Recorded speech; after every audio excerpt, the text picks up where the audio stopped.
ፕሬዚደንት ሃገር ኤርትራ አቶ ኢሳያስ አፈወርቂ ዝምራሕ ላዕለዋይ ልኡኽ ኣብ ኢትዮጵያ ዝገበሮ ናይ ክልተ መዓልትን ፍርቓን ዑደት ፈጺሙ ናብ ሃገሩ ክምለስ እንከሎ ቀዳማይ ሚኒስተር ኢትዮጵያ ዶክተር አብይ አሕመድ ምስ ሰበስልጣን ናይቲ ፌደራላዊት መንግስትን ካልኦትን ብምዃን ኣብ ቦሌ ኣህጉራዊ መዕረፊ ነፈርቲ ተረኺቡ ድሙቕ ናይ ምፍናው ስነ ስርዓት ገይሩሉ ዶክተር አብይ ትርጉሙ ቀፂልና ክንስማዓኩም ኢና ልፍንትና ይኾን ገብሪ ራእይ ዕቤት ሰርትትሊ አዲስ መድረክ ከፈትን በይፋ ሰላም ሆኗል የዜማችን ቋንቋ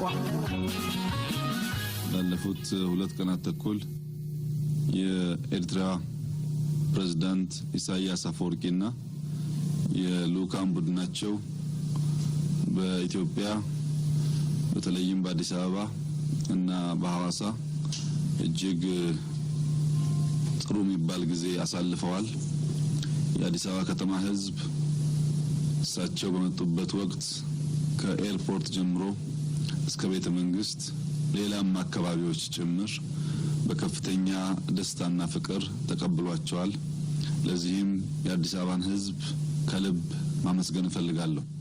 ፕሬዚደንት ሃገር ኤርትራ አቶ ኢሳያስ አፈወርቂን ንሱ ዝመርሖ ልኡኽን ኣብ ኢትዮጵያ ብፍላይ ድማ ኣብ አዲስ አበባን ኣብ ሐዋሳን ኣብ ዝሓለፈ ክልተ መዓልትን ፈረቓን ኣዝዩ ጽቡቕ ክበሃል ዝከኣል ግዜ ሕሊፉ ህዝቢ አዲስ አበባ ብፕሬዚደንት ኢሳያስ አፈወርቂ ዝምራሕ ልኡኽ ኣብ ቦሌ ኣህጉራዊ መዕረፎ ነፈርቲ ምስ በጽሐ ካብ መዕረፎ ነፈርቲ ክሳብ ቤተ መንግስትን ካልኦት ከባቢታትን ብልዑል ሓጎስን ፍቕርን ተቐቢልዎ ህዝቢ አዲስ አበባ ስለቲ ዝገበሮ ቀባብላ ካብ ልቢ ከመስግን ደሊ ንህዝቢ አዲስ አበባ ጥራይ ዘይኮነ ካብ ቡራዩ ካብ ድኮም ካብ ነገጣፉን ስሉልታን ንፕሬዚደንት ኤርትራን ብውን ዝምራሕ ልኡኽን በፍራስ ዝተሰነየ ስለቲ ዝገበሮ ድሙቕ አቀባብላ ልዑል ምስጋና ከቕርብ እፈቱ ከምውን ኣብ ሐዋሳ ኣብ ፀንሐናሉ እዋን ህዝቢ ሐዋሳ እቲ ዝጸብቐ ባህሎም ብምጥቃም ንዓናን ንጋይሽናን ኣዝዩ ሰሓብን ማራኽን አቀባብላ ገይሮምልናዮም ህዝቢ ሐዋሳ ጥራይ ዘይኮነ ክናቱን ክንወፅን ህዝቢ ጥቁር ውሃን ህዝቢ ሻሽመነን ኣብ መንገድታት ደው ኢሉ ዘርአየና ፍቕርን ዝሃበና ክብርን አቀባብላ ጋይና ኣብ ኣዳራሽ ሚልዮንም ኣብ ፀንሐናሉ እዋን ከም ዝተባህለ ጽሊ ቅርሕንትን ክፉእ ሓሳብ ዘፍረስናሉ ኣብ መንጎ ክልቲአን ሃገራት ክስራሕ ዝግባእ ድንድል ዳግማይ ከም ዘይፈርስ ጌርና ክንሰርሖ ብቐጥታ ሕጂ ከም ዝህነጽ ዝገበርናሉ ዘደንቕ ምሸት ነይሩ ኣብዚ ድሙቕን ምዉቕን አጋጣሚ ንዝተሳተፍኩም ኩልኹም ልዑል ምስጋናይ ይቐርብ ነዚ ፕሮግራም እዚ ንምድላው ላዕልን ታሕትን ክትብሉ ንዝቐነኹም ኣካላት ጸጥታ ኣባላት ወፃኢ ጉዳያት ኣባላት ቤት ጽሕፈት ቀዳማይ ሚኒስተርን ካልኦት ኣካላትን ብምሉእኩም ከምኡውን ህቡባት ስነ-ጥበባውያን ስለዘካየድኩም ኣዝዩ ድሙቕን ዕዙዝን ሃገራዊ ፍቕርን ክብርን ልዑል ምስጋና ከቕርብ ደሊ ብፍላይ ሓሰን ዓሊቢራን ኣያና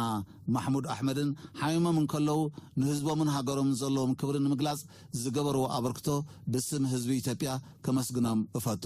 ሎሚ ንጎሆ ድማ ኤምባሲ ኤርትራ ን20 ዓመታት ተዓጽዩ ንኻልእ ኣገልግሎት ክህብ ድሕሪ ምጽንሑ ሚኒስትር ወፃኢ ጉዳያት ኣብ ውሽጢ ሓጺር መዓልትታት ኣዳልዩ ንመንግስቲ ኤርትራ ብግልጽ ምርካቡን እቲ ቤት ጽሕፈት ስርሑ ከም ዝጅምር ምግባሩን ርክብ ክልቲአን ሃገራት ናብ ዝለዓለ ደረጃ ዘብጽሕን ስለ ዝኾነ ኣብዚ ጉዳይ እዚ ንዝተሳተፍኩም ኩልኹም ኣካላት ከመስግን እደሊ ብሓፈሻ ኣጋይሽና ተቐቢልና ክሳብ ዘፈናናሉ ግዜ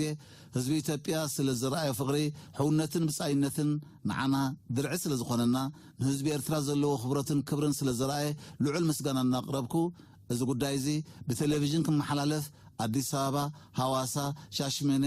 አካባቢ ጥራሕ ዘይኮነስ ካልእ ዘይረኣናዮን ክንበጽሖ ዘይከኣልናን ህዝብታት ተመሳሳሊ ሓጎስ ከም ዝተሰምዖም ሓበሬታ ኣሎኒ ስለ ዝተገብረን ዝተኻየደን ኩሉ ንህዝቢ ኢትዮጵያ ካብ ልቢ ኣመስግን ክቡር ፕሬዚደንት ኢሳያስ አፈወርቂ ድማ ንዝገበርናሉ ዕድመ ተቐቢሉ ላዕለዋይ ልኡኽ ሒዙ ናብታ ካልኣይቲ ሃገሮም ኢትዮጵያ መጽኡ ዝጸንሖ እዋንን ዘረኣየና ፍቕርን ልዑል ምስጋና ከቕርብ እፈቱ ምስሉኽ ኤርትራ ብኩሉ መዳያት ተሓባቢርና ክንሰርሕ ኣብ ማሕበራዊ ፖለቲካውን ቁጠባውን ጉዳያት ከምኡውን ኣብ ጉዳይ ጸጥታ ብሓባር ብምስራሕ ማሕበራዊ ህይወት ክልቲአን ሃገራትን ህዝብታትን ብምዃኑ ንህዝብታት ኢትዮጵያን ኤርትራን እንኳዕ ሓጎስኩም ክብል ደሊ ደጊመ ከረጋግጸልኩም ዝደሊ እዛ ኣብ መንጎ ክልቲአን ሃገራት ዝተገብረ ዕርቀ ሰላም መብዛሕትኦም ብወገን ኢትዮጵያ ዝነበሩ ሕቶታት ዝምልሹ ህዝቢ ኢትዮጵያ ኣብ ቅድሚ ብሩህ ተስፋ ከም ዘሎ ንልምዓትን ለውጥን ምምጻእን ክንሰርሕን ክንተግህን ተወሲና ካብ ቀረባን ርሑቕን ሰፊሕ ዕድል ይመጽእ ከም ዘሎ ደጊመ ከረጋግጽ እደሊ